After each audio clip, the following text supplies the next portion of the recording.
elected, but overall, New York is back, baby. I would agree with that. Yeah. What about, you had lots of, co-stars on the show. You said, and we get to know them, the second season, there's some newbies. If you wanted to buy or sell a home, you can't use yourself. You can't use Genesis because she's on the Nile Lundgren team. You can't use Ryan. So you have lots of other people here to choose from. You have Jordan H. and Jordan Marsh and Jess M. and Jess Taylor and Chloe. And who else is there? I mean, you can't use Jade because she's commercial, but out of the people, Trisha, who would you go to? I mean, I've never been asked that question, David, and I think it's a great question. Uh, that's a really good question. Who would I go to? I know you want to use Genesis because she's on your team, but she's not an option. Right. She's not an option. Neither is Ryan. I think if I was going to use somebody, it would be on the female side. It would be Jessica Taylor, just because she's no nonsense. She's straight to the point. And who doesn't love a British accent? Okay. Yes. My grandmother is from London, so I grew up with a British accent when I was a kid. So I find it quite endearing. On the male side, I would say Jordan March. I think Jordan has been in the business almost as long as I have. I think we started in about 2007, about the same time. And I just think that he's very creative in the way that he markets and brands, specifically new developments. So I think he's just a very seasoned and savvy agent that has trained thousands of agents in the business. So, I really give him a big, hats off or tip of the hat because, he's done a lot of really impressive things, including, growing. I don't know if you know, but he was involved in LG Fairmont and he bought all the Street Easy Zillow leads right at the beginning. So, in one year he did like 7 or 800 million dollars at that company, which was like totally mind blowing. But I would probably use him on the male side. I would have predicted you would have said one of those two just from watching the show on the first season. I can see it. Well, listen, you didn't get the penthouse at Jardine. That went to Chloe. Like, what do you think of Chloe as an agent? You're Chloe's great. you have your hands over your face. Listen, I can be a little bit shady here too, you know? Chloe's great. Okay, you want me to tell you the truth? Yes.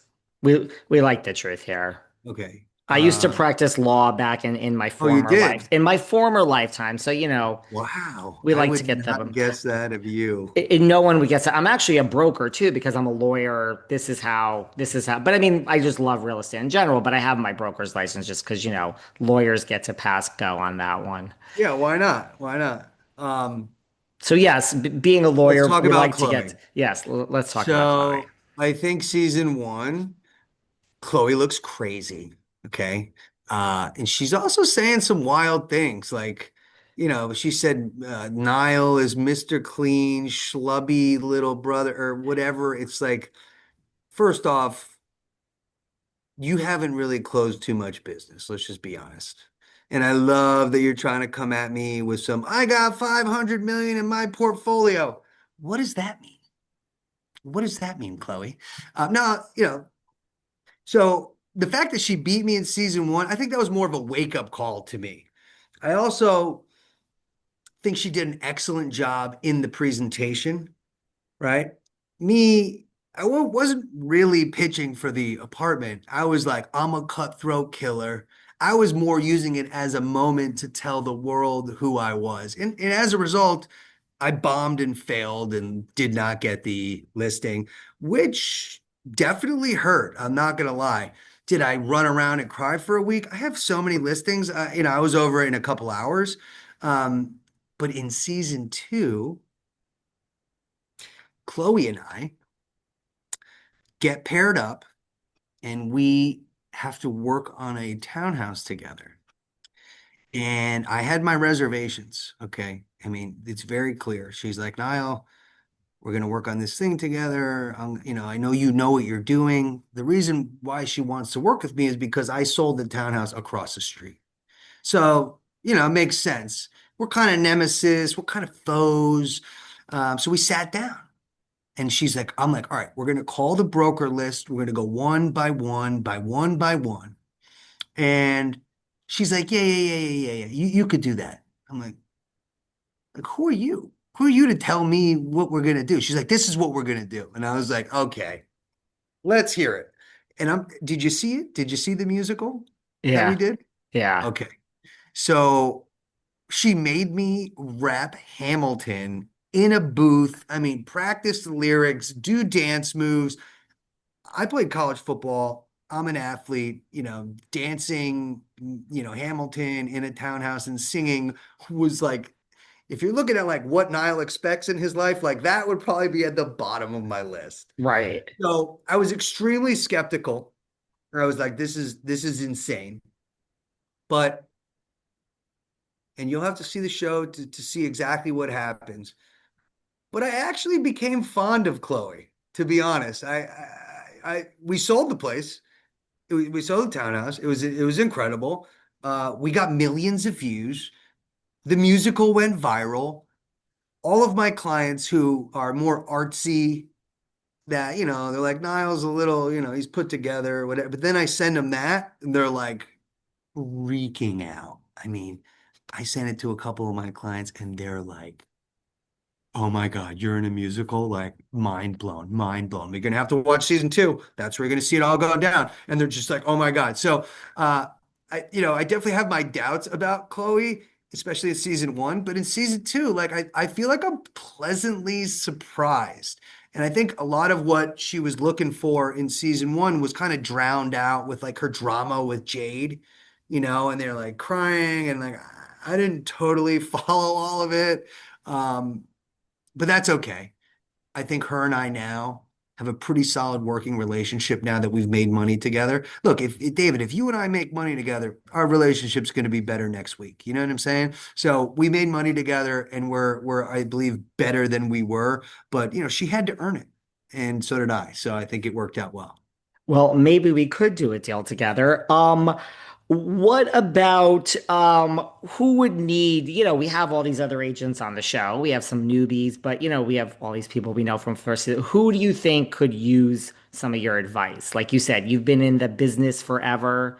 Out of the people that are on the show, the agents, who might benefit the most from your tutelage?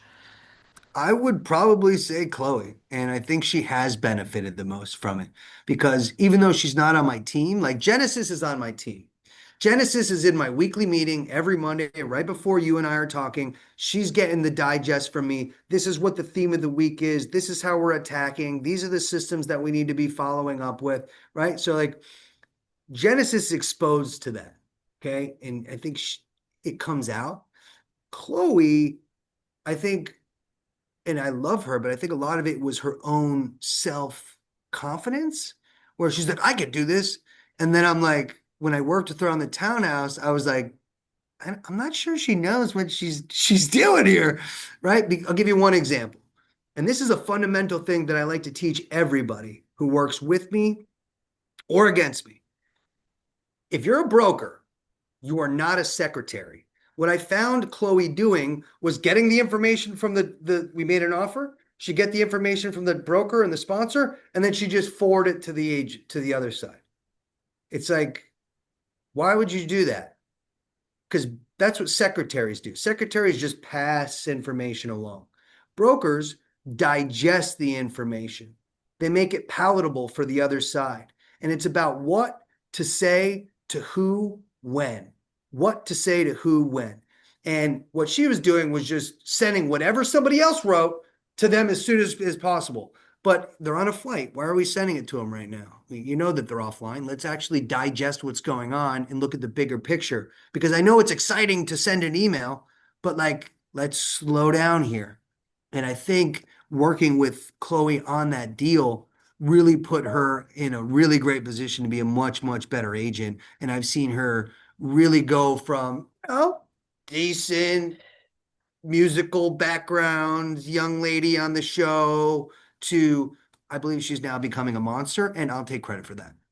We will give you full credit. Forwarding an email could be really just dangerous for a lot of reasons Right, anyway, you know? right. I'm like, whoa, don't do Right. that. Like, I don't know, back in the year, like when we were all starting out our careers, you ever forward an email and then like just paragraphs and paragraphs down. It's been forwarded is just one little thing that just No shouldn't good. be there about someone, and you're like, what the hell did I just do? Yes, it's been decades since I've made that mistake, but I've made it in the beginning of my career. We all have. I'll give you one example, not to sidetrack you, but when I was doing my first deal for $3 million,